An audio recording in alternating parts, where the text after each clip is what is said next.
Hello दोस्तों, कैसे हैं आप लोग। स्वागत है आप सभी लोगों का आप सभी के अपने चैनल सपोर्टिंग आप फार्मेसी में। दोस्तों, आज का ये वीडियो आप सभी लोगों के लिए बहुत ही महत्वपूर्ण होने वाला है, क्योंकि आज की इस वीडियो में आप सभी लोगों को पूरा का पूरी डिटेल बताने वाला हूं कि अगर मान लीजिए किसी किडनी में सूजन हो जाता है, दर्द कर रहा है, तो उस कंडीशन में कौन सी दवाइयाँ चलाया जाता है, पेशेंट को कैसे आराम दिलाया जाता है, ये किडनी में सूजन होना क्या होता है, किडनी में सूजन हो कैसे जाता है, होने का क्या कारण हो सकता है, इनके इलाज क्या होते हैं, कौन कौन सी दवाइयाँ दिया जा सकता है, वो सारी की सारी बात आप लोगों को यहाँ पर एक ही वीडियो में पूरा डिटेल बताने वाला हूँ। तो अगर मान लीजिए आप मेडिकल के छात्र हैं या फिर आप प्रैक्टिस करने वाले छात्र हैं, एक बार इस वीडियो को पूरा देख लेते हैं तो सारी की सारी जानकारी आप लोगों को यहाँ पर एकदम अच्छे से हो जाएगा। तो चलिए दोस्तों, वीडियो को शुरू करते हैं बिना देर के हुए। लेकिन स्टार्ट करने से पहले एक महत्वपूर्ण सूचना यह है कि सपोर्टिंग आप फार्मेसी के इस चैनल पर ये वीडियो बनाया जाता है केवल और केवल मेडिकल छात्रों के नॉलेज के लिए।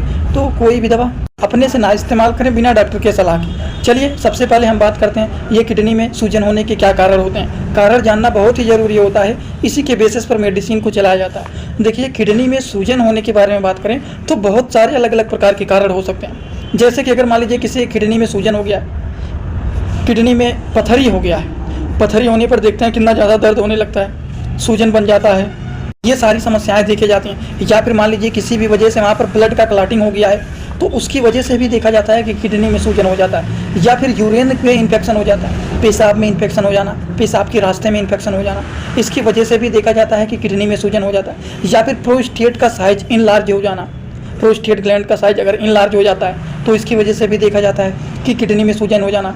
या फिर यूरेटर में ट्यूमर हो जाना, इसकी भी वजह से देखा जाता है कि किडनी में सूजन हो जाता है। या फिर यूरेटर जो होता है ये नैरो हो जाता है, नैरो का मतलब होता है पतला हो जाना, इसकी भी वजह से देखा जाता है कि किडनी में सूजन हो जाता है। तो अगर हम सिंपल सी बात करें कि किडनी में सूजन होने के क्या कारण हो सकते हैं, तो इनमें से कोई भी कारण हो सकता है, कोई एक नहीं। किडनी में अगर सूजन हुआ है तो पथरी के कारण हो सकता है, ब्लड क्लॉटिंग के कारण हो सकता है, यूरिन में इन्फेक्शन के कारण हो सकता है, इनलार्ज साइज हो जाना प्रोस्टेट का, या फिर यूरेटर में ट्यूमर हो जाना, या फिर यूरेटर की साइज पतला हो जाना।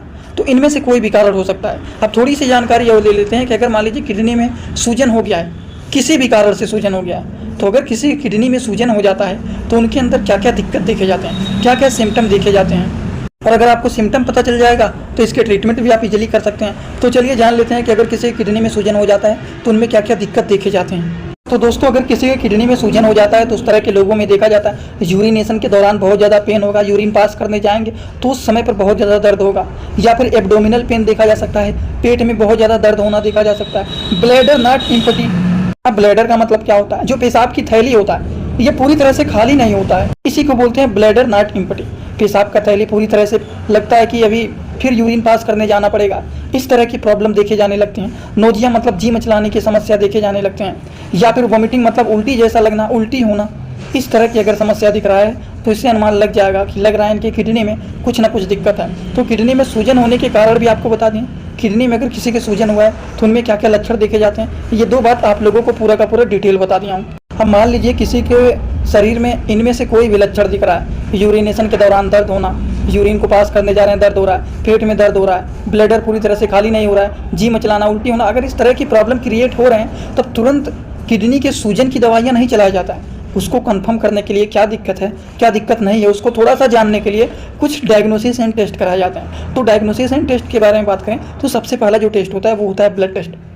ब्लड टेस्ट के माध्यम से आइडेंटिफाई किया जाता है कि आखिरकार पेशेंट को ऐसा क्यों हो रहा है, यूरिनेशन के दौरान पेन हो रहा है, ब्लैडर नहीं खाली हो रहा है, पेट में दर्द हो रहा है, जी मचलाना, उल्टी होना, इस तरह की प्रॉब्लम देखे जाना, ये क्यों हो रहा है, इसको आइडेंटिफाई करने के लिए ब्लड टेस्ट भी कराया जाता है। इसी तरह से अल्ट्रासाउंड होता है, अल्ट्रासाउंड के में भी माध्यम से आइडेंटिफाई किया जाता है कि आखिरकार क्या दिक्कत है, कहीं पथरी तो नहीं ना है या फिर कोई और दिक्कत तो नहीं ना है, तो इसके लिए अल्ट्रासाउंड भी किया जाता है। अल्ट्रासाउंड के भी माध्यम से आइडेंटिफाई किया जा सकता है कि आखिर मतलब क्या कारण है, आखिर पेशेंट के अंदर क्यों ये सारी प्रॉब्लम देखे जा रही हैं, कहीं सूजन तो नहीं है किडनी में। ये सारी प्रॉब्लम को कंफर्म करने के लिए, आइडेंटिफाई करने के लिए अल्ट्रासाउंड के भी माध्यम से इसको आइडेंटिफाई किया जा सकता है। एक टेस्ट और होता है, वो भी जान लीजिए, वो होता है किडनी का बायोप्सी टेस्ट किया जाता है, इसके भी माध्यम से आइडेंटिफाई किया जा सकता है आखिर मेन कारण क्या है, पेशेंट को क्यों ये प्रॉब्लम देखा जा रहा है। इन सारी चीज़ों को आइडेंटिफाई करने का ये काम करते हैं। ये बात समझ गए? तो आप लोग सोच रहे होंगे इतनी सारी बात बता दी हैं कि अगर मान लीजिए किसी किडनी में स्वेलिंग हो जाता है, सूजन हो जाता है, तो सूजन होने का क्या कारण होता है, सूजन होने पर क्या क्या लक्षण देखे जाते हैं, अगर सूजन हो जाता है उसको कंफर्म करने के लिए कौन कौन से डायग्नोसिस एंड टेस्ट कराए जाते हैं, लेकिन इलाज नहीं आपने बताया।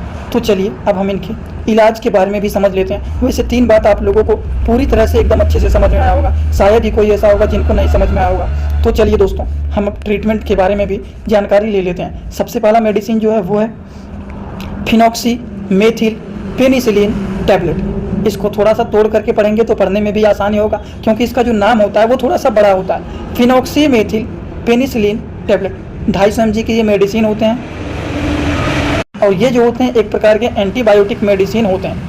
इनका काम होता है कि ये बैक्टीरियल इन्फेक्शन को किल करने का काम करते हैं, फिनॉक्सीमेथिल सेलुलोज। तो इस मेडिसिन को इस कंडीशन में दिया जाता है। इसी तरह से मैं आप सभी लोगों के लिए एक बुक बनाया हूं, जिस बुक का नाम है A to Z medicine book. ये दोस्तों जो बुक है ये टोटल 600 पेज का है, जिसमें आप लोगों को टोटल 46 चैप्टर मिल जाएंगे, और साथ ही साथ आप लोगों को 46 वीडियो लेक्चर भी मिल जाएगा हर एक चैप्टर का। ये दोस्तों जो बुक है ये टोटल 499 रुपए का है। ये बुक आप लोगों को व्हाट्सएप पर PDF के फॉर्मेट में दिया जाता है। और अगर आप लोग इस बुक को लेना चाहते हैं, अगर आप मेडिकल के छात्र हैं, प्रैक्टिस करने वाले छात्र हैं, तो आप लोग इस वीडियो के कमेंट बॉक्स में जाना, आप लोगों को एक लिंक मिल जाएगा। जब आप उस लिंक पर क्लिक करेंगे तो डायरेक्ट आप व्हाट्सएप पर पहुंचेंगे, उसी नंबर पर पेमेंट करना है, वहीं पर आपको बुक और पूरे बुक का वीडियो लेक्चर मिल जाएगा। ये बुक PDF के फॉर्मेट में मिलेगा आप लोगों को। जो लोग लेना चाहते हैं जरूर इस बुक को परचेज करें, जिसमें हजारों प्रकार की दवाइयों का नॉलेज आपको मिल जाएगा। सब फ्यूरोसमाइड टैबलेट। फ्यूरोसमाइड टैबलेट का काम क्या होता है? सबसे पहली बात, ये फ्यूरोसमाइड टैबलेट इंडियन फार्माकोपिया का 40 mg का मेडिसिन होता है, जो कि लैसिक्स के नाम से फेमस होता है। सनोफी कंपनी के द्वारा ये बनाया गया है। अगर हम बात करें तो फ्यूरोसमाइड टैबलेट जो होता है ये डायरेटिक्स के क्लास के मेडिसिन होते हैं। इस मेडिसिन के बारे में अगर हम बात करें तो इस मेडिसिन का काम क्या होता है, ये यूरिन के अमाउंट को बढ़ाने का काम करते हैं और ब्लैडर को पूरी तरह से खाली करने का काम करते हैं। और अगर किसी का ब्लड प्रेशर भी बढ़ा हुआ है तो उसको भी ये नॉर्मल करने का काम करते हैं। आप कहेंगे क्यों, कैसे ब्लड प्रेशर को नॉर्मल करेगा? तो यूरिन के साथ साथ साल्ट भी बाहर निकलते हैं। तो अगर किसी का ब्लड प्रेशर बढ़ा हुआ है और उस तरह के पेशेंट को आप लैसिक्स का टैबलेट दे देते हैं, इसका इंजेक्शन लगा देते हैं, तो इससे क्या होता है, सारे यूरिन बाहर निकल जाते हैं, इसी के साथ साल्ट भी बाहर निकल जाते हैं, जिससे ऑटोमेटिक पेशेंट का जो ब्लड प्रेशर होता है वो नॉर्मल हो जाता है। तो अगर हम बात करें तो ये जो होता है हाइपरकैलेमिया, मतलब अगर मान लीजिए ब्लड में पोटेशियम का लेवल बढ़ा हुआ है तो उस तरह के लोगों को ये मेडिसिन नहीं देना चाहिए। जिनका ब्लड प्रेशर बढ़ा हुआ है, जिनका यूरिन पास नहीं हो रहा है, यूरिनरी ट्रैक इन्फेक्शन है, ब्लैडर नहीं खाली हो रहा है, किडनी में सूजन बना हुआ है, उन सारी चीज़ों को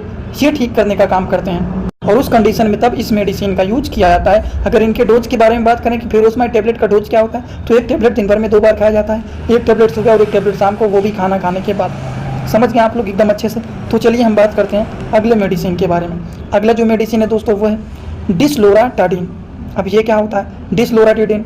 डिस्लोराटाडीन जो होता है ये न्यूकोप के नाम से फेमस होता है। डिस्लोराटाडीन जो कि मैनकाइंड कंपनी के द्वारा ये मेडिसिन बनाया गया है। बात समझ गए आप लोग एकदम अच्छे से? तो ये जो मेडिसिन होता है इसका यूज किया जाता है ईचिंग को ठीक करने के लिए। यदि मान लीजिए शरीर में ईचिंग हो रहा है, खुजली हो रहा है, तो उस कंडीशन में इस मेडिसिन को भी मिला दिया जाता है। अगर इनके डोज के बारे में बात करें कि इनका डोज क्या होता है, कितने अमाउंट में इसको दिया जाता है, तो एक टैबलेट वो भी बिफोर स्लीप आफ्टर मील, मतलब जब रात में आप खाना खा करके सोने जाते हैं तो सोने से पहले, रात में खाना खाने के बाद सोने से पहले एक टैबलेट इसको खा लिया जाता है, जिससे ईचिंग उचिंग हो रहा है वो सारी चीज़ ठीक हो जाएंगे।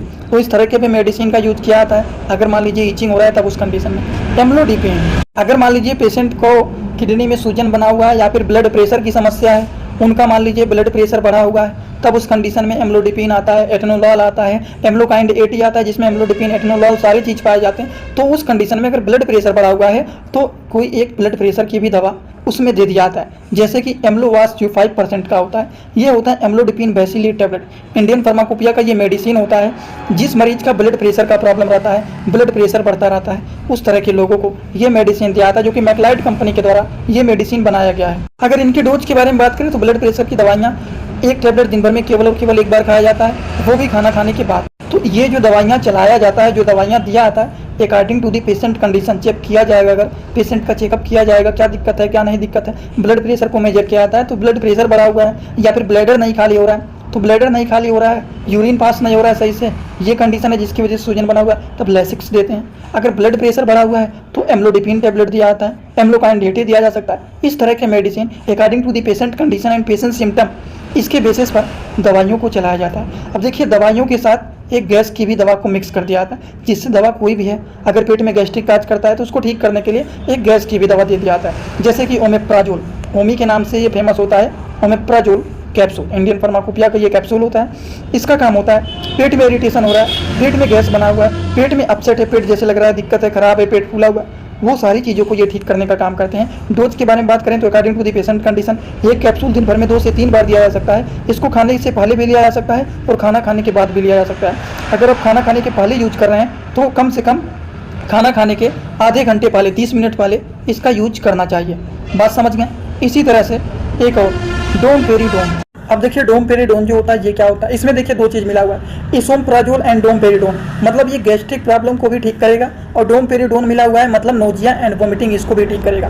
तो जी मचलाना, उल्टी होना, गैस्ट्रिक प्रॉब्लम होना, वो सारी चीज़ों को ये ठीक करने का काम करते हैं। बात समझ गए। तो इनके डोज के बारे में बात करें तो एक कैप्सूल दिन भर में 2 से 3 बार इसका भी यूज किया जा सकता है, वो भी खाना खाने के बाद इसका यूज किया जाता है। तो आई होप आप सभी लोगों को अलग अलग प्रकार के मेडिसिन के बारे में बताने की कोशिश किया हूँ, शायद आप सभी लोगों को समझ में आया होगा। अगर आप लोगों को समझ में आया हो तो आप सभी लोग सीधा सीधा कमेंट बॉक्स में आएंगे और अपना फीडबैक जरूर देंगे कि आज का वीडियो कैसा लगा। समझ में आया हो तो भी बताइए, ना समझ में आया तो भी बताइए, थोड़ा बहुत अनुमान लग जाता है कि समझ में आया कि नहीं।